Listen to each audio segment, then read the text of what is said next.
everybody here, Rogers Place, in our media room and Hall of Fame room. My name's Tim Shipton. It's great to see OEG staff, Kevin's family, honored guests, fellow members of the exclusive club that Kevin's about to enter. I've got a very short but important job here to do, and that's to introduce our MC. We're thrilled to have Tim Spellacy join us today. Obviously, Tim's connection to the Edmonton Oilers runs very deep. From 1980 to 1992, he was the host of the Oilers on ITV. We all remember those legendary broadcasts and great moments. And although, Tim, you're looking good, but we remember Tim with that Lanny McDonald style mustache that he had back in the day. A little more trimmed than that, Tim, but you're looking great. Tim is, of course, a member of the Oilers Media Wall of Fame, which we inducted in 2017.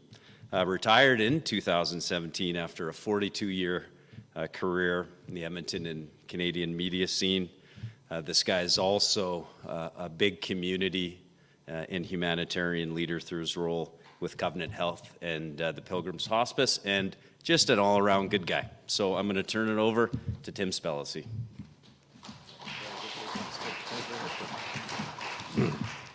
Well, thanks very much, Tim, and let me say, first of all, just a pleasure to be here today because I got one more chance to wear my orange shoes. Then they'll be retired in the closet, or I'll leave them in the will to Kevin Lowe. But it's really a pleasure to be here to have just a very small part to play in a tribute to someone who I really respect and admire. You know, Kevin Lowe, we often used to refer to him as the face of the franchise when it comes to the Oilers, but it's much more than that. He's the heart and soul, he's the passion, and he's the fire. He was the first draft pick, as we know, in Oilers NHL history, scored the first goal in NHL Oilers history, an all-star defenseman, 7 times an all-star. Assistant captain, assistant coach, head coach, general manager, president, alternate governor, and bus driver. Now, he didn't really get behind the wheel back in the days of the boys on the bus, but I'm sure, and many of his former teammates are here, they would agree that emotionally he drove that bus. 5 Stanley Cups in Edmonton and 1 with the New York Rangers. But we're not really here today to focus on what Kevin did with the Oilers or the Rangers. This is a Hockey Hall of Fame event, really. And we want to talk about what Kevin has done for the National Hockey League, for hockey in Canada and the United States, what he's done for hockey on the international stage. 3 Olympic gold medals with the management group that looked after Team Canada at the Olympics, also a World Cup gold medal in that role, and the list goes on and on. Our first speaker is someone who knows a lot about Kevin's influence on international hockey from his days as an executive with Hockey Canada, and he knows a lot more as a colleague of Kevin's about the value that Kevin brings to this organization. Would you please welcome the chair of the Edmonton Oilers and the CEO of the Oilers Entertainment Group, my friend Bob Nicholson. Bob?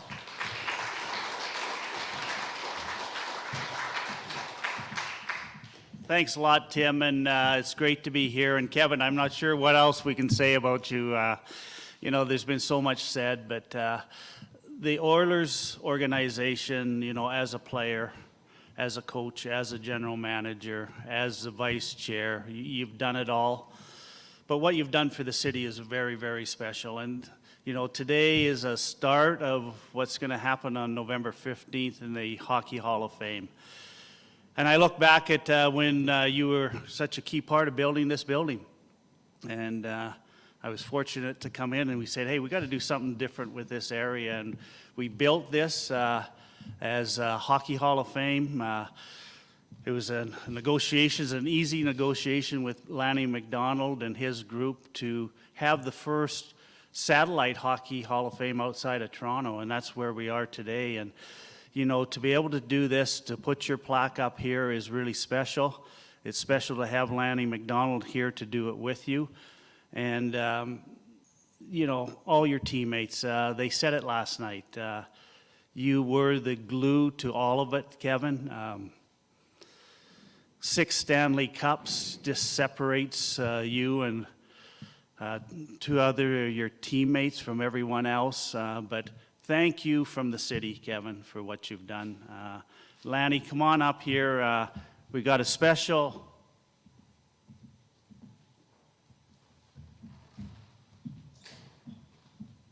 plaque here that we want for you to have, Kevin. And you know what?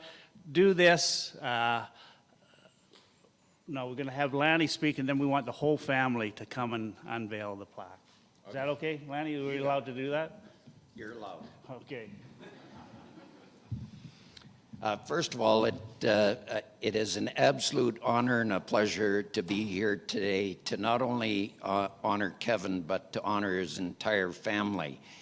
I'm sure you're wondering, why would a Calgary Flame be up here to honor someone that you went to war against each and every day that we ever played? But I'm here on behalf of the Hall of Fame, and as chairman, it is my delight. And before I get to Kevin, I just want to quickly go back through this list of players behind me. Starting with Glenn Sather, who was the architect behind it. And yes, Glenn gets all the credit, but we all know Ann was the driving force behind that. And then Wayne, what more can you say? Wayne did it all. To hold all the records that he has. We didn't win too many games when Wayne was in his heyday, and he was in his heyday the entire time. You go to Yari Curry, the sniper, but he was more than the sniper. He was the guy that was reliable. He allowed Wayne and whoever else played left wing to do their own thing, and he was like a Guy Carbonneau back there taking care of things in his own zone. What a great overall player.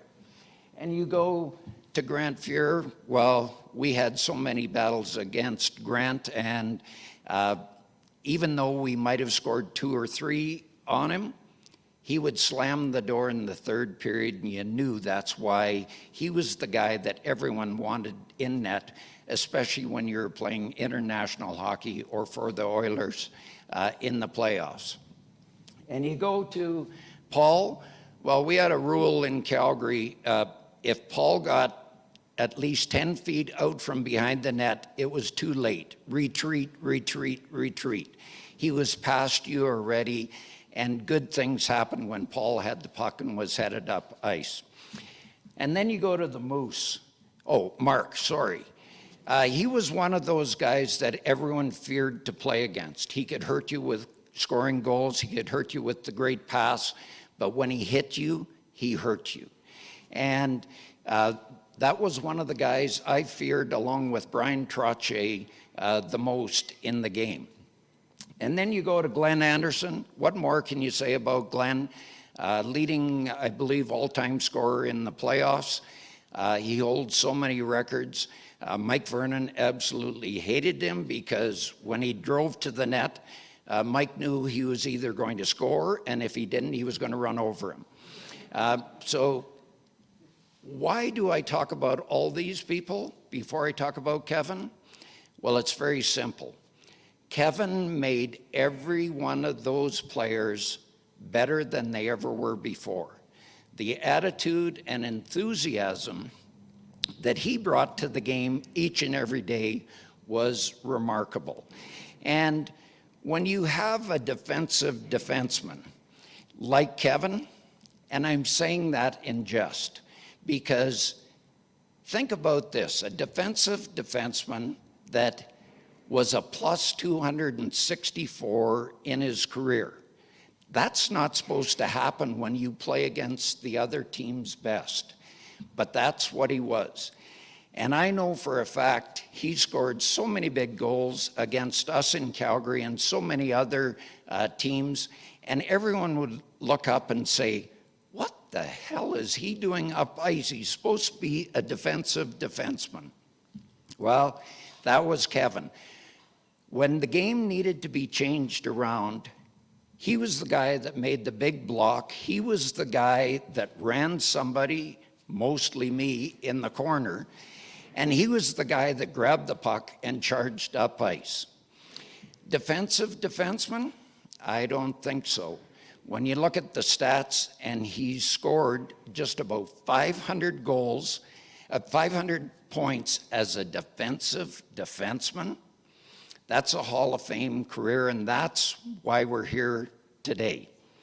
So just before I say my final closing remarks,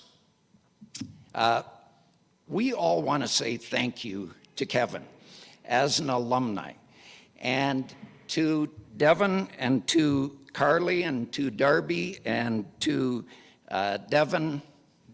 Did I say that right? Sorry, didn't say Keegan, and Shane. We thank all of you for allowing your dad to go out and make a difference in so many other people's lives. That's what a Hall of Famer does, not only on the ice, but off the ice. And to Karen, I got to tell you, you talk about bringing a winning attitude to a marriage. This young lady knows what winning is all about. Kevin did it on the ice. She may have done it on the slopes, but as a family, you could not be prouder of what they have meant to the game and to this city. So I say congratulations and thank you to the entire family. Now to Kevin, 6 Stanley Cups, what you've meant to the game, what you have done for the community, that's what makes you a Hall of Famer. Kevin, welcome to the club.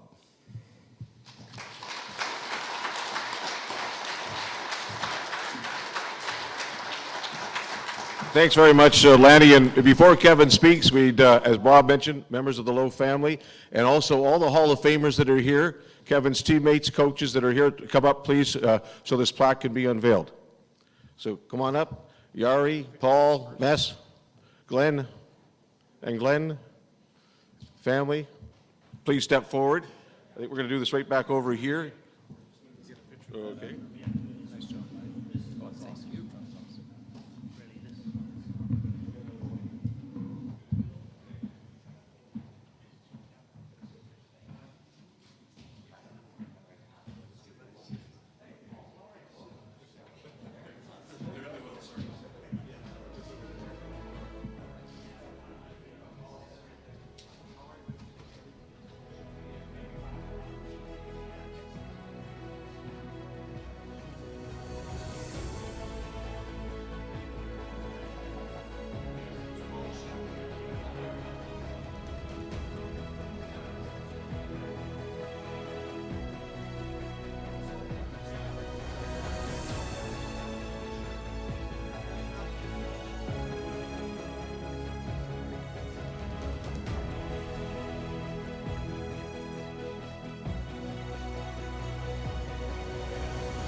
Just want to make one comment. Kevin, congratulations.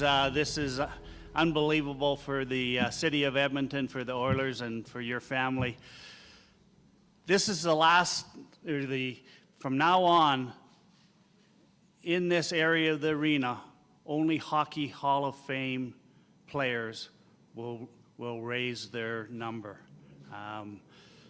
And with that, we're going to be announcing in the next month or so a whole new wall within the Rogers Place that we will be adding Oiler greats. And to the media, this is going to be something special.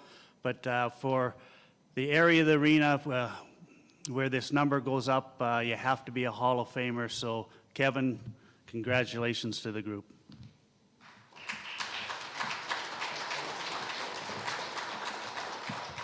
And this next part is easy. Would you please welcome the man of the hour, the man of the week, who's having a heck of a good week. Ladies and gentlemen, Kevin Lowe. Kevin.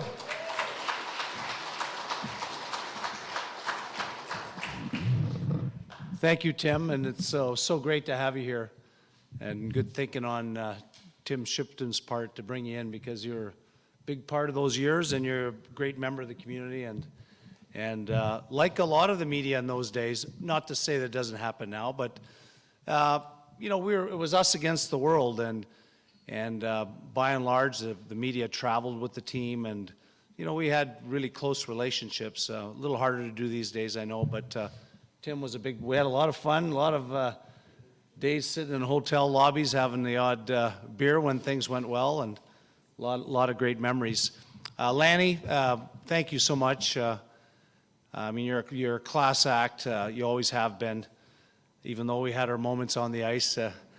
Lanny, I never even have thought of fighting Lanny, because he's really tough and could fight, but he played the right side. And actually, in that old Smythe division, I had Lanny in Calgary, and had Stan Smeal in Vancouver, and Dave Taylor in Los Angeles, and Paul McLean in Winnipeg. So they were all formidable foes. They were all guys that were skilled players, but they were, you didn't know really how to play them. You don't want to play them too hard because you get in a confrontation, but you had to play them hard enough to keep them from the net. So had a lot of big battles, but a lot of them with Lanny. And then Lanny quickly learned. I used to like to, he'd be coming down the right side, and I'd like to try to influence through the board so I could do the Larry Robinson hip check, and then he quickly caught on. He started ducking under me, and I hit that's why I had my left hip replaced, actually, because, no, don't laugh, it's true.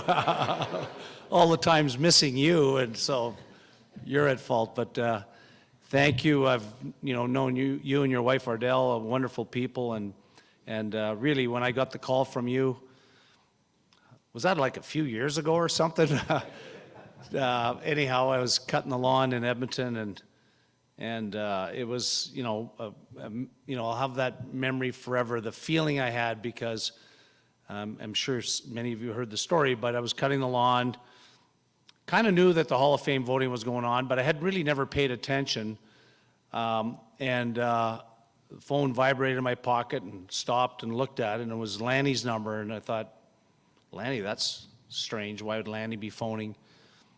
And then for a brief moment I thought, Hall of Fame, but then I, quickly erased it from my mind, thinking he was phoning, we're going to get together, do a charity thing or whatever. Like, it wasn't unusual for him to phone me. And then, right by his tone, when he said, "Kevin, what are you up to?" which was kind of strange, and I thought, oh my God, I can't believe he's phoning me for what I think he's phoning me for. So. I'll never forget it, Lanny, and I'm really pleased that you're a part of that memory. Yeah, Bob touched on this room, and really it was when Bob days in Hockey Canada, and they built Hockey Canada's head offices in Calgary, Canadian Olympic Park, and they had a wonderful trophy room there, and always thought, heck, when we were doing this building, if somehow we could, replicate that here. Of course, Bob coming here took it to another level because of his relationship with Lanny in the Hall of Fame, and so it was his vision to actually be able to do, as he said, a satellite relationship with the Hockey Hall of Fame. so this doesn't exist anymore, and never thought that I'd see my plaque up there, but really pleased about it. I'm glad I've got my own row. Yeah, those other schmucks up there, I got my own row, but I don't know if I've just thought about it when I was looking at it. I don't think we put enough rows in there because, Connor and Leon are coming and others, but it's just been great. I want to thank the Oilers Entertainment Group and all the people that have worked extra hard. Sean May and Jamie and Tim and all the media relations people that have got enough to do with the team, but they had to deal with all this stuff. And Patty Garland too. I don't know if Patty's here, but Patty's been in charge of this whole event and again done a wonderful job. So much fun to work with him. And yeah, I guess that's about it. Looking forward to tonight. And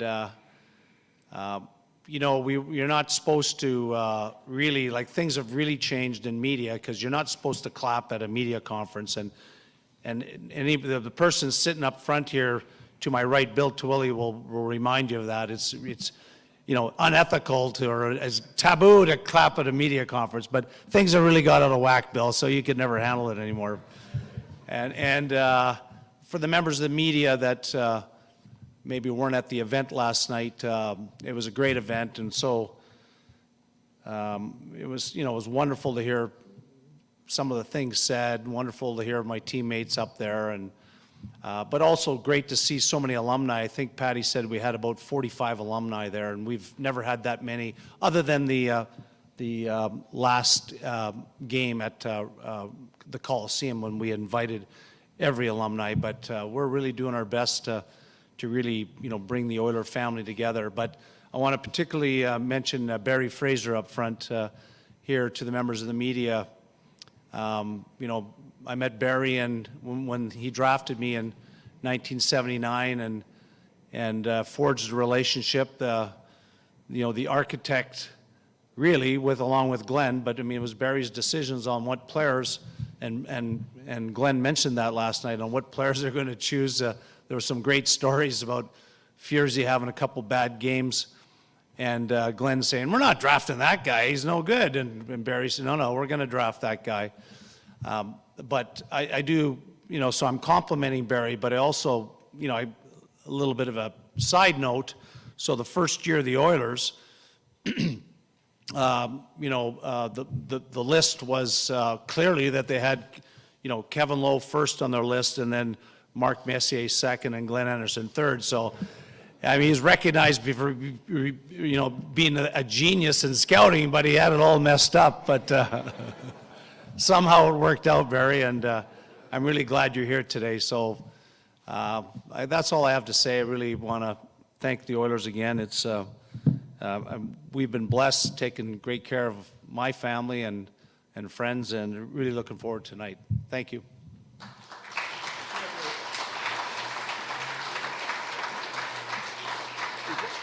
Before we wrap things up and for one-on-one interviews, Kevin's available to take a few questions from the floor. So Kevin, step forward. And anybody want to fire anything out first? Maddie, come on. No? Hello? You guys are good? Lav? I will before Come over here. before I get a question, but yeah, some old friends, old media members, but really Jim Matheson in particular. Matty goes way back to day one and always been a great, just a great person. Talk about people doing stuff for the city and being dedicated to the city and, good reporting. But when I retired, of course, Matty started, he always likes to be the first. And it started this sort of, okay, well, we're going to get Kevin Lowe's number up there. And for me, I was manager, and I just thought that was kind of awkward because, I was the highest level of hockey decision-making at that time. And the Oilers Entertainment, or rather the Edmonton Investors Group would, obviously defer to what my thoughts were. So essentially, I'd be making the decision about putting my jersey up there, which always felt kind of awkward. So we had to get Matty off that trail, so we came up with it wasn't a written rule. We just said, no, you got to be in the Hockey Hall of Fame to have your number retired. So we pushed Matty back a bit. But Matty, thank you for taking the lead on all that, and yeah, really appreciate your friendship over the years. Thank you. Oh, okay. Hey, Kevin. I just wanted to ask you, when you came here in '79 to Edmonton, do you remember what your goals and hopes and dreams were when you got here? Yeah, pretty simple, just not to get shipped home.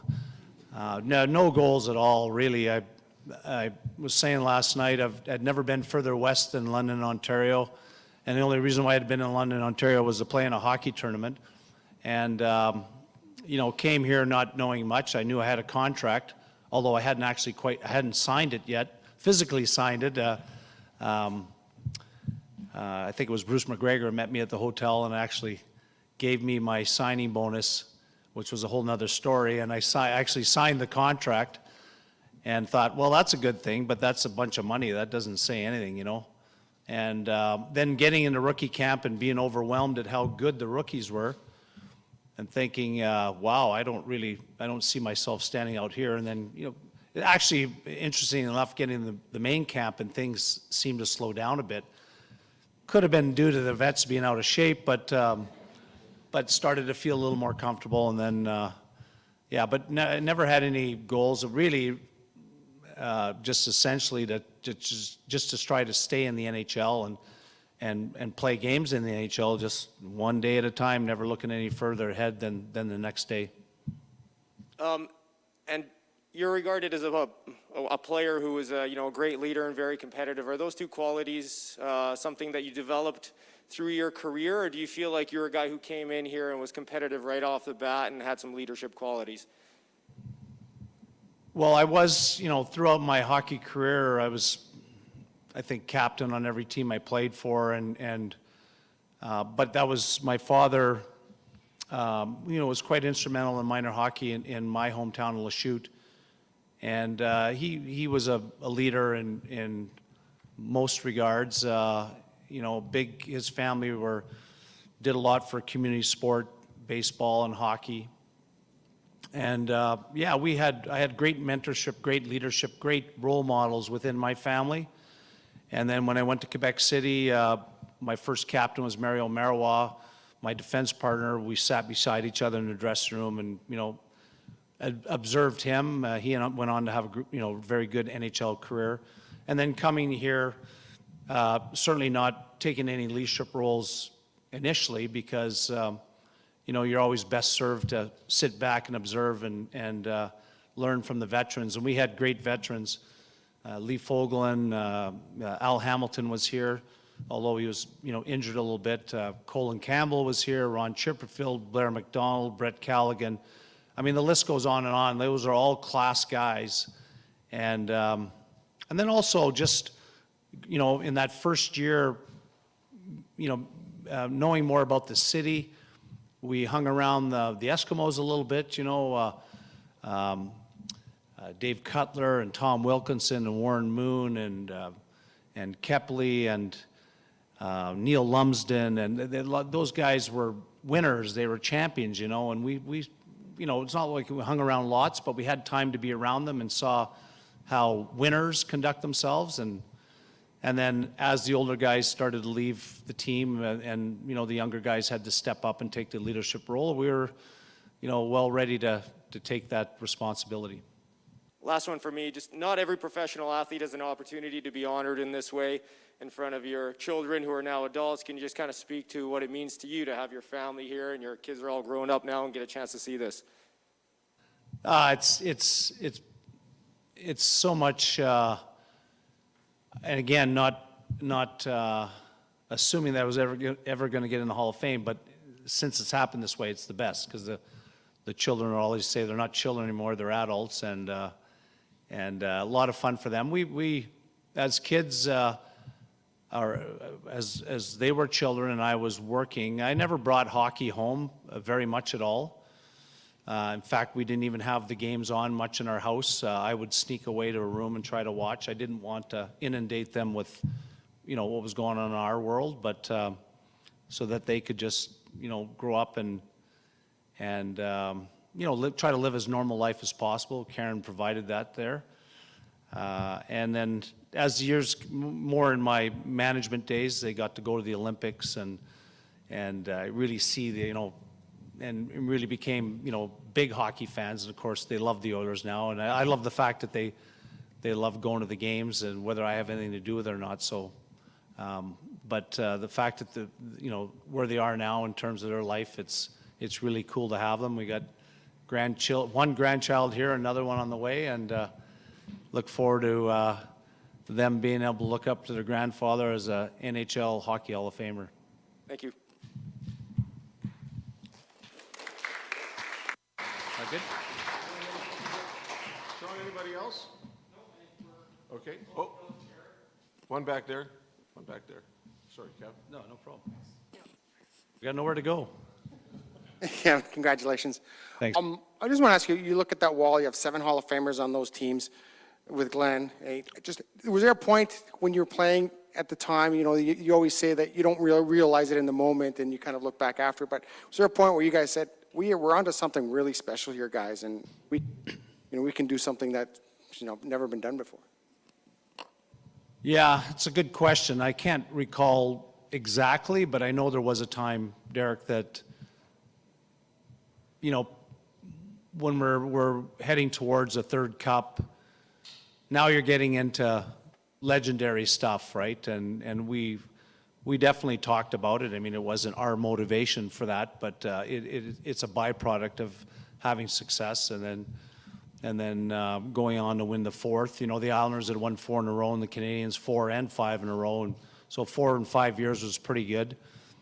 But I really think that the one thing that really opened people's eyes is when Wayne left and basically a lot of the same group, absent of Koff, and were able to get the 5th cup, and that I think really brought. I mean, the Glory Oilers are the Oilers of the '80s, no question about it. But winning 5 and 7 years, I think for guys like myself and not so much, not speaking for Andy, but that really opened people's eyes as up to what our status was in the pecking order in terms of the history of the game.